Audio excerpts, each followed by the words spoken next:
తనుజ దర్శనం కోసం వచ్చింది.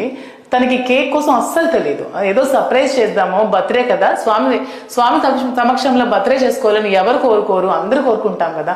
సో అవకాశం వచ్చింది, దర్శనం చేసుకున్నాము. సో అలాగే పాపం అక్కడే ఉంది కదా, తనతో కేక్ కట్ చేయించాలన్న ఆలోచనతో నేనేమో కేక్ కట్ చేయించాను.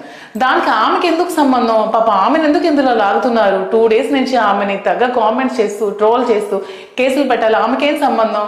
ఒకవేళ కేక్ కట్ చేయడం తప్పైతే దానికి బాధ్యురాలి నేను. ఎందుకంటే ఆ కేక్ని తీసుకెళ్ళింది నేను, ఆ కేక్ని కట్ చేయించింది నేను. తనకి ఏ సంబంధం లేదు కదా. రాజకీయ కుట్రలో బలి చేయాలంటే మమ్మల్ని బలి చేయండి.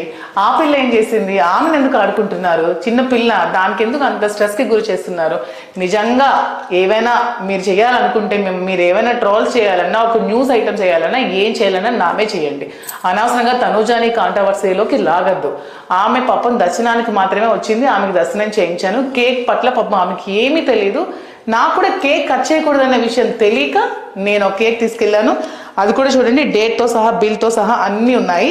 నేను ఎగ్లెస్ కేక్ని పట్టుకెళ్ళి ఆమెతో కట్ చేయించాను. మాకు తెలుసు, శ్రీన్ గారు నాకు మరీ చెప్తారు, స్వామి దర్శనంకి వెళ్ళినప్పటి నుంచి మళ్ళా వచ్చినంత వరకు నాన్ వెజ్ కూడా ముట్టుకోవద్దని చెప్తారు, తలంటుకుని వెళ్ళాలని చెప్తారు. కింద నుంచి పై వరకు కూడా మేము మళ్ళీ రిటర్న్ వచ్చినంత వరకు చాలా నియమ నిష్టలతో వెళ్ళి వస్తాము. మేము చాలా స్ట్రిక్ట్గా ఉంటాం తిరుమల తిరుపతి విషయంలో. ఎందుకంటే జనాల కోసం కాదు, స్వామి భక్తులు మేము, స్వామి కోసం మేము అంత నిష్టగా ఉంటాము.